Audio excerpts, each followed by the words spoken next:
Hello बच्चों, मैं अष्टमा आप लोगों का फिर से एक बार स्वागत करती हूँ गुरु और चेला के द्वितीय भाग में। गुरु और चेला जिसके कवि थे सोहन लाल द्विवेदी। तो हम लोग इसके द्वितीय भाग के बारे में पढ़ना स्टार्ट करते हैं। आप लोग इसको ध्यान से सुनिए। मगर मंत्री था इतना दुबला दिखाता, न गर्दन में फांसी का फंदा था आता।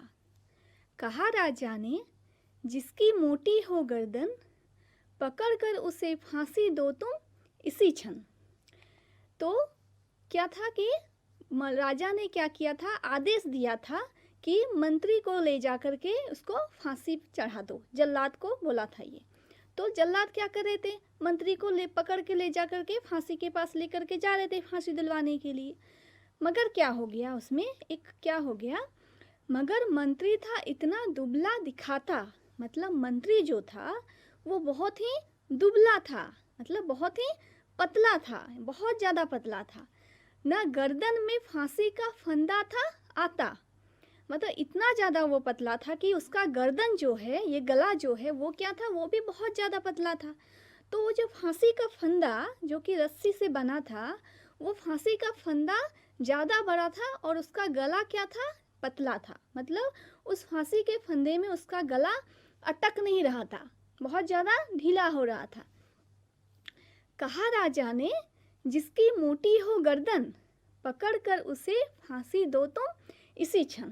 तो देखिए मूर्ख राजा जो है वो क्या करता है, तो राजा क्या बोलते हैं, तो इतना ज़्यादा पतला है, इसका गला तो फांसी के फंदे में नहीं आ रहा है।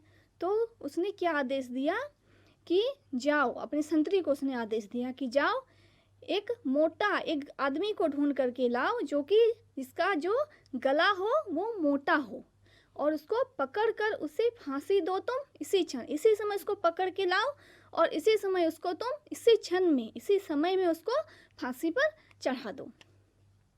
उसके बाद देखो क्या हुआ, चले संतरी ढूंढने मोटी गर्दन, मीला चेला खाता था हलवा दनादन। कहा संतरी ने चले आप फौरन, महाराज ने भेजा न्योता इसी क्षण।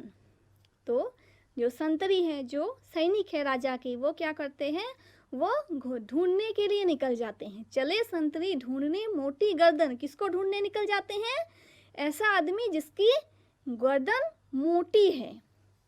तो उनको कौन मिलते हैं, देखिए, मीला चेला खाता था हलवा दनादन। तो उसको ढूंढते ढूंढते कौन मिल जाते हैं, वो चेला मिल जाता है। और चेला क्या कर रहा था, वो खा रहा था, क्या खा रहा था, हलवा। दनादन मतलब वो खाए जा रहा था, खाए जा रहा था। कहा संतरी ने चले आप फौरन। तो संतरी जो है, सैनिक जो है, जाकर के चेला को बोलता है कि आप मेरे साथ अभी तुरंत, अभी फौरन, मतलब अभी तुरंत मेरे साथ चलिए, महाराज ने भेजा न्योता इसी क्षण। आपके लिए महाराज ने न्योता भेजा है, इसी क्षण, अभी तुरंत मेरे साथ आप चलिए। बहुत मन में खुश हो चला आज चेला, कहा आज न्योता छकूंगा अकेला। मगर आके पहुंचा तो देखा बड़ा झमेला, वहाँ तो जुड़ा था अजब एक मेला। तो जब ये बात सैनिक ने जब चेला को बोलता है कि राजा ने आपके लिए न्योता भेजा है कि आप मेरे साथ अभी तुरंत चलिए राजा के पास, तो जो चेला है वो उस मन में क्या सोचता है, देखिए, बहुत मन में खुश हो चला आज चेला। ये सुन करके चेला क्या हो गया, बहुत ही मन में क्या हो, बहुत खुश हो गया। क्यों खुश हो गया, देखते हैं। कहा आज न्योता छकूंगा अकेला, उसको क्या कर रहा था, मेरे लिए राजा ने न्योता भेजा है तो क्या करूँगा मैं, बहुत अच्छा अच्छा चीज़, राजा का घर है तो बहुत अच्छा अच्छा चीज़ खाने को मिलेगा, तो अकेले अकेले में बहुत सारा अच्छे अच्छे चीज़ खाऊंगा उनके घर में। मगर आके पहुँचा तो देखा झमेला, लेकिन जब आकर के वहाँ पर देखा तो क्या हो रहा है, वहाँ पर एक अजीब सा झमेला देखा। वहाँ पर अजीब सा एक झमेला चल रहा था। वहाँ तो जुड़ा था अजब एक मेला। वो जहाँ पर पे उसको ले जा करके उसको रखा गया, जहाँ पर ले गया उसको, वहाँ पर क्या था, एक मेला लगा हुआ था, लोगों की भीड़ लगी हुई थी वहाँ पर। तो क्या बोलते हैं, देखो, यह मोटी है गर्दन इसे तुम बढ़ाओ, कहा राजा ने इसको फांसी चढ़ाओ। कहा चेले ने, कुछ खता तो बताओ। कहा राजा ने, चुप न बकबक मचाओ। तो राजा जब उस चेले को देख लेते हैं, वो चेला क्या था, खा खा खा खा करके जो मोटा हो गया था वो, तो उसका गर्दन भी मोटा हो गया था। तो राजा क्या बोलता है, यह मोटी है गर्दन, इसे तुम बढ़ाओ। बोले इसका गर्दन क्या है, मोटा है, इसको तुम फांसी के पास लेकर के जाओ, इसको फांसी पर लगाओ। कहा राजा ने, इसको फांसी चढ़ाओ, इसको फांसी पर चढ़ा दो। कहा चेले ने, कुछ खता तो बताओ। तो चेला को कुछ समझ में नहीं आ रहा था, उसको वो बोलता है कि अरे फांसी तो चढ़ा रहे हो, लेकिन क्या मेरी गलती क्या है, खता क्या है, मेरी गलती क्या है, वो तो बता दो। कहा राजा ने, चुप न बकबक मचाओ। तो राजा बोलते हैं चुप रह जाओ, एकदम ज्यादा बकबक मत करो, चुप हो जाओ। मगर था न बुद्धू, था चालाक चेला, मचाया बड़ा ही वहीं पर झमेला। कहा पहले गुरुजी के दर्शन कराओ, मुझे बाद में चाहे फांसी चढ़ाओ। तो जब ये बात वो सुनता है चेला, तो क्या करता है, चेला भी ज़्यादा उतना तो बुद्धू तो था नहीं, मगर था न बुद्धू, था चालाक चेला। मतलब चेला जो है वो डर जरूर गया था, लेकिन वो बुद्धू नहीं था, वो चालाक था। मचाया बड़ा ही वहीं पर झमेला, वहाँ पर ही वो झमेला मचा दिया, वो शोरगुल करने लगा वहाँ पर। कहा पहले गुरुजी के दर्शन कराओ। वो क्या बोलता है कि पहले मुझे मेरे गुरुजी जो है, मुझे उनके पहले दर्शन कराओ, मुझे बाद में चाहे फांसी चढ़ाओ, मुझे बाद में मुझे फांसी पर चढ़ाना, लेकिन उससे पहले मुझे मेरे गुरुजी के दर्शन कराओ मुझे। फिर क्या होता है देखो, गुरुजी बुलाए गए झट वहाँ पर, कि रोता था चेला खड़ा था जहाँ पर। गुरुजी ने चेले को आकर बुलाया, तुरंत कान में मंत्र कुछ गुनगुनाया। तो क्या हो गया, वो क्या बोला, चेला क्या बोला कि मुझे मेरे गुरुजी के दर्शन कराओ। तो राजा, वो तो राजा है, वो तुरंत क्या करते हैं, गुरुजी को वहाँ पर तुरंत बुलवा लेते हैं। गुरुजी बुलाए गए झट वहाँ पर, गुरुजी को तुरंत वहाँ पर बुलवा लिया जाता है। कि रोता था चेला खड़ा था जहाँ पर, क्या कर रहा था चेला, क्या कर रहा था, वो खड़े होकर के रो रहा था। वहाँ पर वे गुरुजी वहाँ पर आए, गुरुजी ने चेले को आकर बुलाया। तो गुरुजी क्या किए, वहाँ पर जाकर के चेले को थोड़ा बुलाते हैं अपनी ओर। तुरंत कान में मंत्र कुछ गुनगुनाया, उनके कान में थोड़ा सा कुछ फुसफुस फुसफुस करते हैं गुरुजी चेले के कान में। फिर क्या हुआ देखो, झगड़ने लगे फिर गुरु और चेला, मचा उनमें धक्का बड़ा रेल पेला। गुरु ने कहा फांसी पर मैं चढ़ूंगा, कहा चेले ने फांसी पर मैं मरूंगा। तो क्या करने लगे, वहाँ पर गुरुजी आ गए, गुरुजी ने जाकर चेले के कान में कुछ फुसफुसाए। फिर उसके बाद क्या हुआ, अचानक क्या होने लगा कि झगड़ने लगे फिर गुरु और चेला, दोनों क्या करने लगे, गुरु और चेला झगड़ने लगा दोनों। क्यों झगड़ने लगा, मचा उनमें बड़ा धक्का बड़ा रेल पेला, मतलब झगड़ने तो लगे और एक दूसरे को धक्का भी देने लगे उसी जगह पर। गुरु ने कहा फांसी पर मैं चढ़ूंगा, कहा चेले ने फांसी पर मैं मरूंगा। तो धक्का, एक दूसरे को धक्का लोग क्यों कर दे रहे थे, क्योंकि जो गुरु है वो बोल रहा था कि मैं फांसी पर चढ़ूंगा, और जो चेला है वो बोल रहा था कि मैं फांसी पर चढ़ूंगा। इस बात के लिए दोनों लड़ाई करने लगे। उसके बाद देखो, हटाए न हटते अरे ऐसे दोनों, छुटाए न छुटते लड़े ऐसे दोनों। बढ़े राजा फौरन, कहा बात क्या है, गुरु ने बताया करामात क्या है। तो हटाए न हटते अरे ऐसे दोनों, मतलब दोनों ऐसे लड़ रहे थे, एक दूसरे को इस तरह से धक्का दे रहे थे कि हटाए न हटते लड़े अरे ऐसे दोनों, मतलब कोई आदमी दूसरा आदमी कोई आकर के दोनों एक दूसरे को अलग अलग कर रहा था, हटा रहे थे फिर भी दोनों नहीं हट रहा था। छुटाए ना छूटते लड़े ऐसे दोनों, छूट नहीं रहा था, एकदम लड़ाई करते जा रहा था, धक्का देते जा रहा था दोनों एक दूसरे को। बढ़े राजा फौरन, कहा बात क्या है। तो अंत में जाकर के राजा ही उनकी ओर आकर के बोला कि क्या बात है, तुम दोनों ऐसे क्यों लड़ रहे हो। गुरु ने बताया करामात क्या है। तो गुरु जी जो है वो क्या बोलते हैं, क्या बताऊं आपको, क्या किस्मत है। देखो क्या किस्मत है के बारे में, फौरन यहाँ पर जो था उसमें फौरन का मतलब है तुरंत, एकदम तुरंत कोई काम को करना। और करामत का मतलब है किस्मत। तो उसके बाद देखो क्या बोलता है कि चढ़ेगा जो फांसी मुहूर्त है ऐसी, ना ऐसी मुहूर्त बनी बढ़िया जैसी। वो राजा नहीं चक्रवर्ती बनेगा, यह संसार का छत्र उस पर तनेगा। तो जब दोनों लड़ाई करने लगते हैं, दोनों एक दूसरे को धक्का देने लगते हैं, तो क्या होता है, राजा उन लोगों को आकर के पूछते हैं कि तुम दोनों क्यों लड़ रहे हो, एक दूसरे को धक्का क्यों दे रहे हो, वो भी फांसी पर यहाँ पर है, तो इस जगह पे तुम लोग क्यों कर रहे हो। तो जो गुरुजी हैं वो बोलते हैं कि क्या बताऊँ, क्या किस्मत है। तो क्या किस्मत है में क्या बोलते हैं वो, चढ़ेगा जो फांसी मुहूर्त है ऐसी, मतलब इस अभी ये जो मुहूर्त है, ये जो शुभ मुहूर्त है, ये बहुत ही शुभ मुहूर्त है। मतलब अभी जो इस समय जो इस मुहूर्त में जो फांसी पर चढ़ेगा, ना ऐसी मुहूर्त बनी बढ़िया जैसी, मतलब इससे बढ़िया, इससे अच्छा ऐसी मुहूर्त इससे पहले कभी नहीं बनी।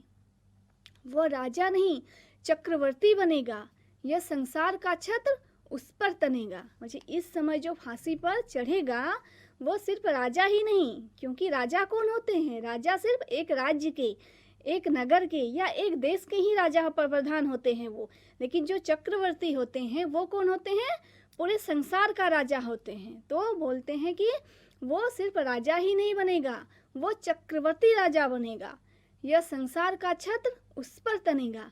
ये जो पूरा संसार है, पूरा दुनिया है, उसका छत्र मतलब उसका जो मुकुट है, उसका मुकुट उसके सर पर चढ़ेगा, मतलब वो पूरे संसार पर वो राज करेगा।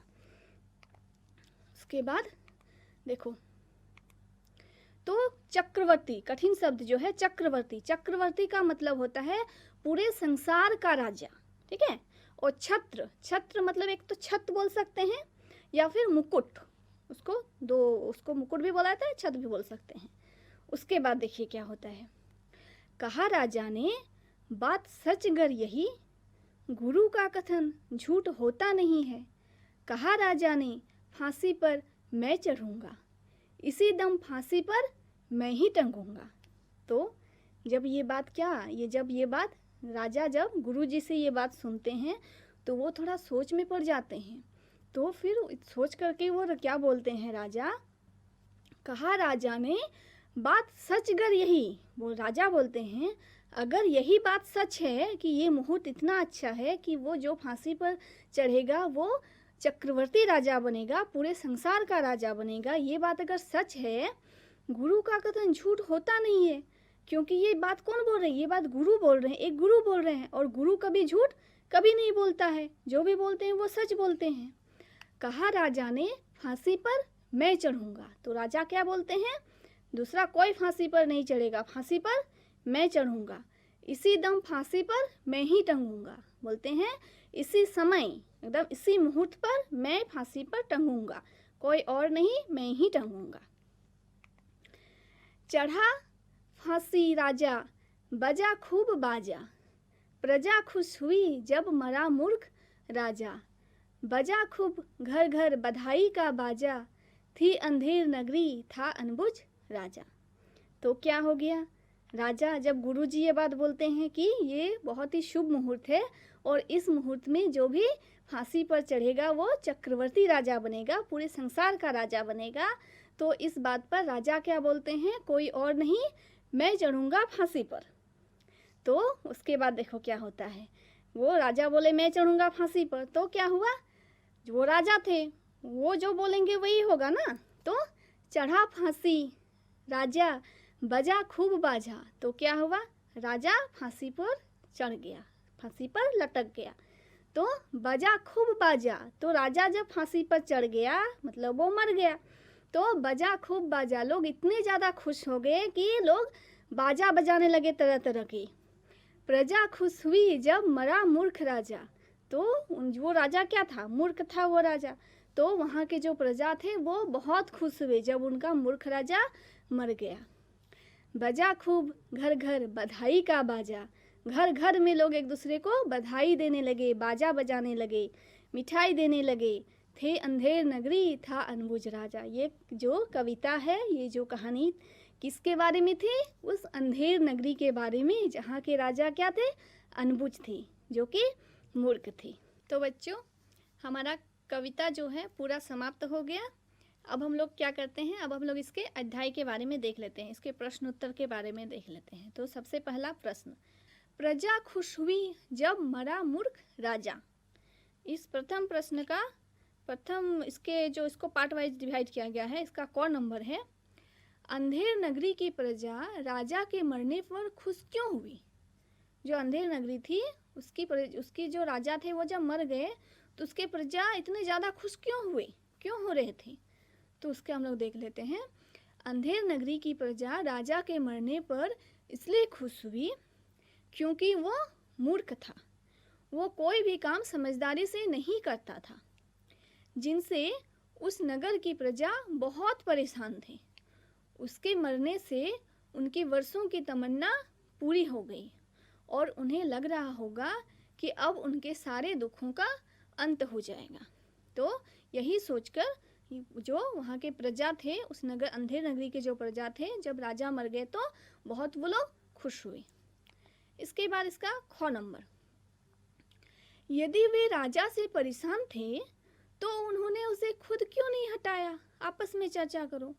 इसमें बोला जा रहा है कि वहाँ के जो प्रजा थे, अंधेर नगरी के जो प्रजा थे, वो लोग यदि इतने ही परेशान थे अपने राजा से तो उन्होंने खुद क्यों नहीं हटाया, उससे पहले इतना दिन से क्यों नहीं हटाया उस राजा को से खुद ही। तो उसको आपको चर्चा करना है, अपने वर्ग में सबसे चर्चा करना है। तो मैंने इसमें अपने अनुसार इसमें उत्तर दिया है कि उन्होंने ऐसे राजा को खुद इसलिए नहीं हटाया होगा क्योंकि यह काम बहुत ही मुश्किल था। इस काम को सफलतापूर्वक करने के लिए उन्हें किसी योग्य व्यक्ति के नेतृत्व में एकजुट होना पड़ता। सबको एकजुट करना भी मुश्किल काम होता है और यदि काम हो भी जाए तो भी काफ़ी समय लगता है। तो इसी कारण वो लोग उस राजा को नहीं हटा पा रहे थे। इसके बाद आया इसमें आपका द्वितीय प्रश्न। द्वितीय प्रश्न क्या है, गुरु का कथन झूठ होता नहीं है। इसको भी दो भाग में बांटा गया है। इसका क नंबर है, गुरुजी ने क्या बात कही थी। गुरुजी जो है वो क्या बात बोले थे राजा को, क्या बात बोले थे उस टाइम पे। तो गुरुजी ने कहा था कि यह मुहूर्त बहुत ही शुभ है। इस मुहूर्त में जो फांसी पर चढ़ेगा या जो फांसी पर लटकेगा वह चक्रवर्ती राजा बनेगा और उसके सिर पर पूरे संसार का मुकुट होगा, मतलब पूरे संसार का वो राजा होगा। तो गुरुजी ने यही बात बोली थी कि ये बहुत ही शुभ मुहूर्त है, इसमें जो भी फांसी पर लटकेगा वो पूरे संसार का वो राजा बनेगा। तो इसका द्वितीय भाग है, राजा यह सुनकर फांसी पर लटक गया। तुम्हारे विचार से गुरुजी ने जो बात कही क्या वह सच थी। तो जब गुरुजी ने ये बात को बोला था कि जी ये बहुत ही शुभ मुहूर्त है और इस मुहूर्त में जो भी फांसी पर लटकेंगे वो चक्रवर्ती राजा बनेगा, तो ये बात जो गुरुजी ने बोले थे क्या वो बात सच थी। तो गुरुजी ने जो बात कही थी वो झूठ थी, मतलब वो बिल्कुल भी सच नहीं थी। उन्होंने क्यों उन्होंने ये बात झूठ बोली थी, क्योंकि उन्होंने तो अपने निर्दोष चेले को बचाने के लिए ऐसी झूठी बातें कही थी। ठीक है। इसके बाद इसका आता है ग नंबर, गुरुजी ने यह बात कहकर सही किया या गलत। आपस में चर्चा करो। इसमें बोल रहे हैं कि गुरुजी ने यह बात जो राजा को झूठी बात कही थी कि जो इस मुहूर्त पर जो फांसी पर लटकेगा वो चक्रवर्ती राजा बनेगा, यह बात कहकर सही किया या गलत किया। आप लोग चर्चा करो इसको। तो मेरे विचार से गुरुजी ने यह बात कहकर बिल्कुल सही किया। ऐसा कहकर उन्होंने अपने निर्दोष चेले को तो बचाया ही, साथ में उस देश के प्रजा को भी उस मूर्ख राजा से मुक्ति दिलाई, क्योंकि वो राजा बहुत मूर्ख थे और वहाँ के जो प्रजा थे क्या थे, उनसे बहुत ही तंग आ चुके थे। तो उन्होंने बिल्कुल भी सही किया। इसके बाद आया है आपका क्या होता यदि। बोला गया कि ऐसा अगर होता तो क्या होता। तो इसमें प्रथम प्रश्न है, मंत्री की गर्दन फेदे के बराबर की होती। इसमें बोल रहा है कि मंत्री की गर्दन जो कि बहुत पतला था उनका गर्दन, तो अगर वो फांसी का फायदा जो था उसके बराबर की अगर हो जाती तो क्या होता? तो अगर मंत्री की गर्दन फेदे के बराबर हो जाती तो मंत्री को फांसी पर लटका दिया जाता, तो क्या होता? मंत्री फांसी पर लटक जाता। इसका द्वितीय प्रश्न, राजा गुरुजी की बातों में न आता। अगर गुरुजी ने जो बात बोले थे राजा को कि जो ये मुहूर्त बहुत ही अच्छा मुहूर्त है, इस मुहूर्त में जो भी फांसी पर लटकेंगे वो चक्रवर्ती राजा बनेगा, तो इस बात पर राजा ने विश्वास किया और वो फांसी पर लटक गए। लेकिन अगर बोल रहे हैं कि अगर जो राजा जो है वो गुरुजी की बातों पर विश्वास अगर नहीं करते तो क्या होता? अगर राजा गुरुजी की बातों में न आता तो चेला को फांसी हो जाती। हाँ, जो चेला को फांसी पे लगाया जा रहा था ना, तो चेले को फांसी हो जाती। उसके बाद देखो, उसके बाद है शब्दों की छानबीन। शब्दों की छानबीन में प्रथम प्रश्न है, नीचे लिखे वाक्य पढ़ो। जिन शब्दों के नीचे रेखा खींची है उन्हें आजकल कैसे लिखते हैं यह भी बताओ। ये जो नीचे कुछ कुछ शब्द, कुछ कुछ लाइन सेंटेंस दिया गया है, उसको पढ़ के लाइन भी दिया गया, देखो सेंटेंस में कुछ कुछ लाइन दिया गया है, उसको क्या करना है, उसको ये सब जो होता है पहले इसको बोला जाता था, अभी के टाइम में इसी शब्द को किस तरह से बोला जाता है। तो कौन नंबर है इसका? न जाने की अंधेर हो कौन क्षण में, क्षण में। तो ये वाला अभी के समय में क्षण को क्षण बोला जाता है। अक्ष, ये छ और नौ है, ये है अक्ष और रौ माने क्षण।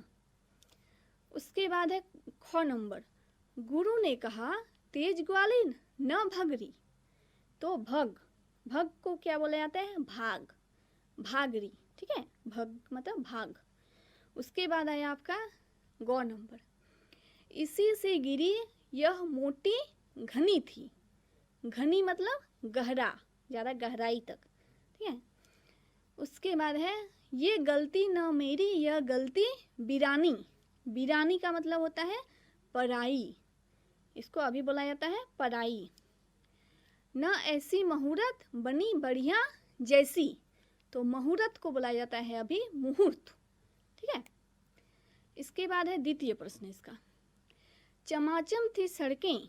इस पंक्ति में चमाचम शब्द आया है, नीचे लिखे शब्दों को पढ़ो और दिए गए वाक्यों में ये शब्द भरो। ये जो कुछ जो शब्द दिया गया है इनको क्या करना है, नीचे जो रिक्त स्थान दिया गया है उनमें आपको इसको फिलअप करना है। जैसे कि पहला वाला दिया गया है कि चमाचम थी सड़कें, तो इसमें सड़कों को क्या बोला गया है? चमाचम मतलब चमक रही थी। तो ऐसे ही कौन नंबर वो एक नंबर जैसे है, आंधी के कारण पेड़ से डैश फल गिर रहे हैं, तो उनमें क्या होगा? पटापट गिर रहे हैं। आंधी के कारण पेड़ से पटापट फल गिर रहे हैं, मतलब पटापट मतलब जल्दी जल्दी गिरे, एक नहीं गिरे, दो गिरे, तीन गिरे, इस तरह से पटापट गिरे जा रहे हैं जल्दी जल्दी। द्वितीय नंबर, हंसा अपना सारा काम डैश कर लेती है। तो हंसा अपना सारा काम फटाफट कर लेती है। फटाफट का मतलब है जल्दी जल्दी कर लेती है। आज रहमान ने डैश सफ़ेद कुर्ता पाजामा पहना है। तो आज रहमान ने डैश सफ़ेद कुर्ता पाजामा पहना है, तो इसमें होगा झकाझक। झकाझक सफ़ेद कुर्ता पाजामा पहना है। झकाझक माने सफ़ेद है तो वो एकदम चकचक झकझक कर रहा है, सफ़ेद मतलब पूरा सफ़ेद, वो एकदम उसमें ग्लो साइन भी कर रहा है पूरा। उसके बाद उस भुक्कड़ ने डैश सारे लड्डू खा डाले। तो इसमें होगा उस भुक्कड़ ने चटपट सारे लड्डू खा डाले। चटपट मतलब जल्दी जल्दी से खा डाले सारे। उसके बाद है सारे बर्तन धुलकर डैश हो गए। तो सारे बर्तन धुलकर चकाचक हो गए, मतलब चकचक हो गए पूरा। तो यही तक था हमारा इसका अध्याय, इसका क्वेश्चन आंसर, इसका प्रश्न उत्तर। तो अब आप लोगों का काम है कि आप लोग कविता को 2-3 बार आराम से इसको अच्छे से पढ़ो। उसके बाद इसके जो अर्थ है उस अर्थ को समझो, जो कठिन शब्द है उसको अपने कॉपी में लिखिए। उसके बाद इसका जो अध्याय दिया गया है प्रश्न को आप लोग उसको प्रश्न का उत्तर को अपने शब्दों में उसको लिखिए। ये तो मैंने अपने शब्दों में दे दिया है, ठीक है। तो बस इतना ही रहा। इसके बाद हम लोग अगले अध्याय में फिर से मिलेंगे। तब तक के लिए धन्यवाद।